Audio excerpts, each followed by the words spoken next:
청취자 여러분들 혹시 마사랍 이런 말 들어보셨나요? 마사랍 이런 이 단어는 맛있다라는 뜻의 필리핀어입니다. 그런데 필리핀 현지에서는 이 단어 뒤에 한국인, 그러니까 코리안을 붙여서요, 마사랍 코리안 이란 말이 마치 은어처럼 사용된다고 합니다.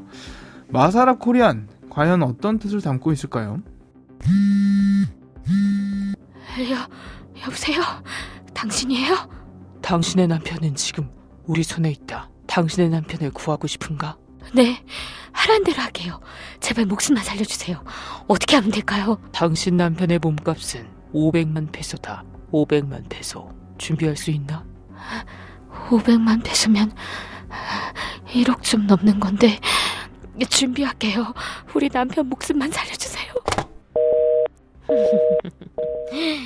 역시 마사랍 코리안이군. 마사랍 코리안은 말 그대로 직역하면 맛있는 한국인이란 뜻입니다.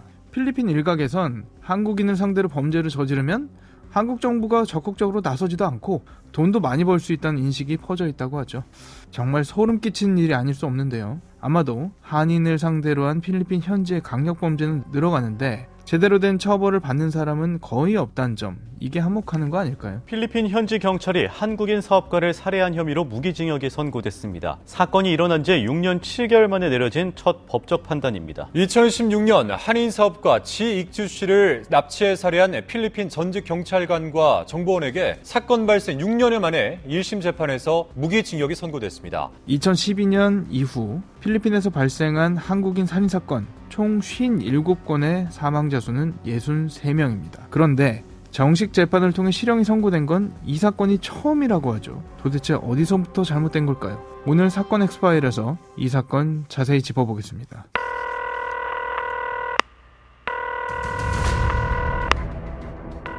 사건은 보이는 것보다 가까이 있다. 이원화 변호사의 사건 엑스파일.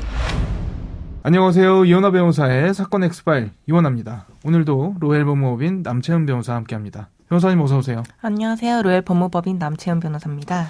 필리핀 현지에서 한인을 상대로 한 강력범죄가 생각보다 많은 것 같더라고요. 네, 필리핀에서는 특히 한국인을 대상으로 한 강력범죄가 자주 일어나고 있는데요. 2012년 이후 발생한 한국인 살해 사건은 57건이며 사망자는 63명이라고 합니다. 올해 5월 말에도 필리핀 앙헬리스를 찾았던 60대 한국인 남성이 소매치기를 당하는 과정에서 심하게 다쳐 병원으로 옮겨졌으나 끝내 의식을 회복하지 못하고 약 열흘 만에 사망한 사건이 있었고요.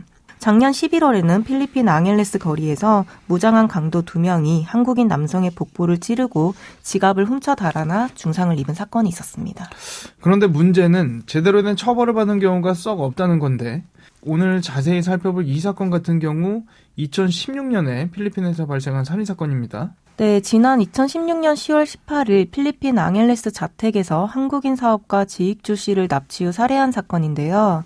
대낮에 주택가에서 벌어져 큰 충격을 준 사건입니다. 수사 결과 가해자들은 피해자의 목을 졸라 살해한 후 사망 증명서를 위조하여 인근 칼로 오칸시의 한 화장장에서 시신을 소각하고 유해를 화장실에 유기한 것으로 드러났습니다. 또한 이들은 피해자의 유족을 상대로 약 1억 2천만 원을 요구하였는데 피해자는 납치 당일 이미 사망한 상태였고 피해자의 사망 사실을 모르는 유족들로부터 현금을 받은 뒤 그대로 잠적해버렸다고 합니다.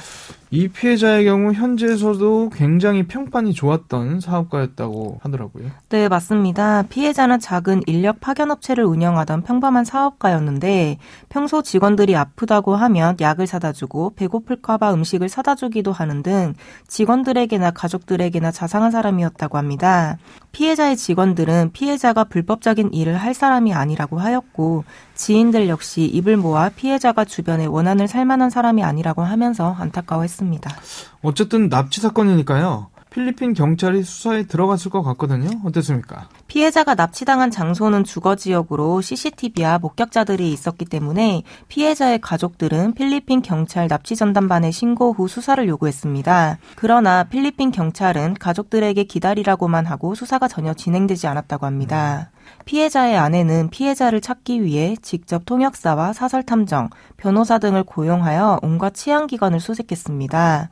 또한 수십 대의 CCTV 영상을 뒤진 결과 2대의 차량이 피해자의 차량을 쫓는 등 납치 정황을 발견한 뒤 그 영상과 납치 차량 번호를 납치 전담반에 제공하기도 했으나 수사에 아무런 진척이 없었습니다. 이상하네요. 네, 피해자의 아내는 600만 원을 들여 오토바이 50대를 동원하여 남편의 차를 찾기도 했는데 결국 찾지 못하였고 지푸라기라도 잡는 심정으로 필리핀 현지 신문사를 방문하여 남편을 찾는 기자회견까지 열었습니다. 현지 언론의 관심이 쏟아지자 그제서야 경찰이 수사를 시작했는데 결국 납치 3개월 만에 남편이 피살된 소식을 듣게 됐습니다. 우리 대사관에서는 별다른 조치가 없었던 걸까요? 선뜻 이해가 안 가는 대목이거든요. 네, 피해자의 아내는 납치 13일째 되는 날 범인들로부터 몸값 500만 페소, 하나로 약 1억 2천만 원이 되는 돈을 요구하는 협박 문자를 받았습니다. 피해자의 아내는 어렵게 돈을 구해 범인이 지시하는 대로 밤 10시경 접선 장소로가 차에 현금을 두고 근처 식당에서 기다렸는데요. 범인들은 현금을 가져간 뒤 그대로 잠적해버렸고 피해자는 돌아오지 않았습니다. 강력사건이 많이 일어나는 필리핀에는 한국인 대상범죄를 해결하기 위해 한국인 경찰이 파견되어 있는데 이를 코리안 데스크라고 합니다. 피해자의 아내는 코리안 데스크에도 도움을 청했으나 피해자가 납치된 것이 확실하냐며 다른 사건을 해결하느라 급해서 여력이 없다고만 했고 한국 대사관에는 통역을 요청했으나 개인 통역은 대사관에서 해줄 수 없고 본인이 구해야 한다고만 하는 등 대사관으로부터도 외면당했다고 합니다. 피해자의 아내는 사건 발생 후 2달이 넘어가자 필리핀 현지 신문사를 찾아 피해자를 찾는 기자회견을 열었는데 현지 언론의 관심이 쏟아지자 그제서야 경찰청도 수사에 속도를 내기 시작했습니다. 그러던 중 납치된 지 3달이 지나서야 남편의 피살 소식을 듣게 되었는데 정말 황당한 상황이 벌어졌습니다. 황당한 상황, 어떤 일이 있었던 거죠? 놀랍게도 피해자를 살해한 용의자는 필리핀 현직 경찰들이었습니다. 납치 당일 범인들은 차로 2시간을 달려 필리핀 수도 마닐라로 피해자를 끌고 갔는데 그들이 향한 곳은 필리핀 경찰청 본청이었습니다. 경찰청 건물에다가 납치한 거예요? 네, 맞습니다. 사건이 언론에 오르내리자 납치범 중 한 명이 스스로 경찰에 출두하여 자백하면서 사건의 진상이 드러났는데 마약 단속반 경찰인 로이 빌레라스입니다. 피해자는 경찰청 본관에서 불과 40m 떨어진 경찰청 주차장에서 현직 경찰들에게 무참히 살해된 것입니다. 로이 빌레라스의 진술에 의하면 범인들은 돈을 줄 테니 살려달라는 피해자의 얼굴을 테이프로 감은 뒤 와이어로 목을 졸라 살해했다고 합니다. 현직 경찰이 이와 같은 참혹한 범죄를 저질렀다는 것은 교민사회뿐만 아니라 현지인들 사이에서도 큰 충격이었습니다. 이게 정말 반전인 것 같습니다. 경찰이 직접 납치에 가담한다라는 게 우리가 쉽게 상상할 수 있는 상황이 아니잖아요. 네, 충격적이게도 필리핀 경찰 내부에서는 조직적으로 납치 비즈니스가 자행되고 있다고 합니다. 필리핀 경찰은 조직적인 상납고리를 통해 고위층의 보호 속에서 납치 사업을 운영하고 있는데 법을 수호해야 할 마약 수사국 경찰들이 납치 범죄를 부업으로 하고 있는 것이죠.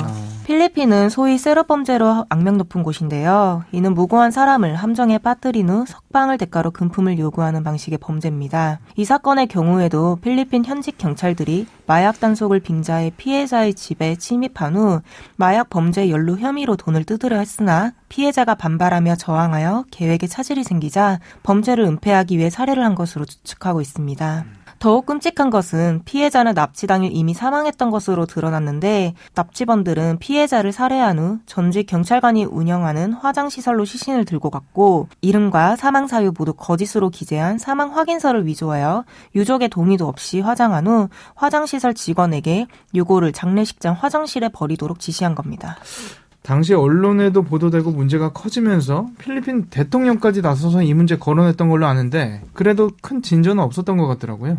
네, 이 사건의 주모자로 지목된 마약 단속반 팀장 라파엘 둠나오가 잠적하자 필리핀 두테르테 대통령이 방송을 통해 둠나오에게 자수를 종용했고 현지에서는 필리핀 경찰들을 규탄하는 시위가 열리는 등 비난 여론이 커지자 경찰청장이 기자들 앞에서 공개적으로 경찰들에게 기합을 주기도 했습니다.